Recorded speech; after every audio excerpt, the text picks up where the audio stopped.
దైవమర్మములు November 7. సహోదరుడు భక్త సింగారి అనుభవంలో దేవుడు ఆయనకు బయలుపరిచిన మర్మములను అనుదినము పంచుకొనుట.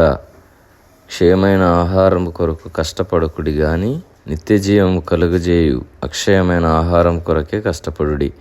మనుష్య కుమారుడు దానిని మీకిచ్చును. ఇందుకై తండ్రి అయిన దేవుడు ఆయనకు ముద్ర వేసి ఉన్నాడని చెప్పాను. యోహాను 6:27. ప్రభు తన వెంట తిరుగుచున్న పరిసయ్యులు సద్దుకాయలు రొట్టెలు భుజించినందు వలననే అని తనను వెంబడించుచున్నారని చెప్పాను. అందుకు వారు కోపం తెచ్చుకొని వెళ్ళిపోయిరి. యోహాను 6:1, 5, 26, 27, 66.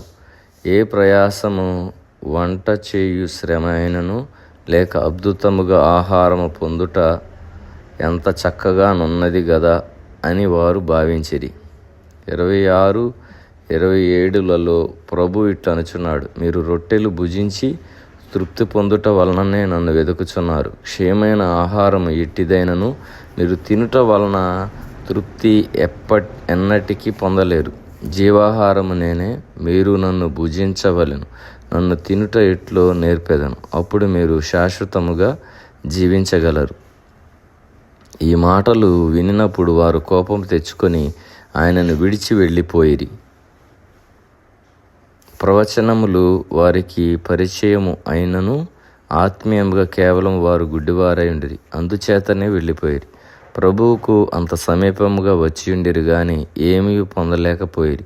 అందుచేతనే వారిని సారము పోయిన ఉప్పుతో ప్రభు పోల్చుచున్నాడు.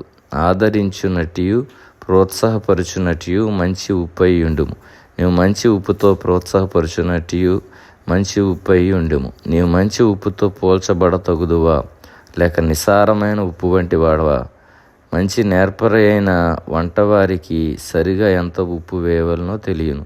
కొందరు ఎంత కాలమైనను ఈ విషయమును తెలుసుకొనజాలక ఒకప్పుడు తక్కువగా ఒకప్పుడు ఎంత ఎక్కువ ఉప్పు వేయుచుందురు.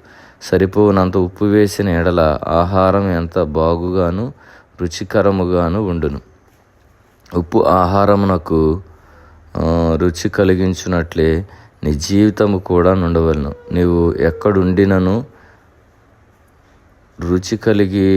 రుచి కలిగించున్నట్లే నీ జీవితము కూడా నుండవలను. నీవు ఎక్కడ నుండినను నీవు ఎక్కడికి వెళ్ళినను నీవు ఎవరి మధ్య నుందువో వారికి సంతోషం కలిగించినట్టు ఉప్పుగా నీ జీవితము ఉండవలను. బోధకులమైన మాకు ఉప్పు ఇష్టము. మా గొంతుకలు రాచుకొని పోయి బొంగురు స్వరములు వచ్చినప్పుడు మేము ఉప్పును ఉపయోగింతుము. అట్టి పరిస్థితులందు ఉప్పు కంటే మేలైనది మరేదియూ లేదు. ఉప్పు విషయము మేమెంతో వందనస్తులము. కొంచెము ఉప్పు వలననే ఎంతో లాభము కలుగుచున్నది. నీ జీవితము కూడా ఇట్లే నుండవలెను.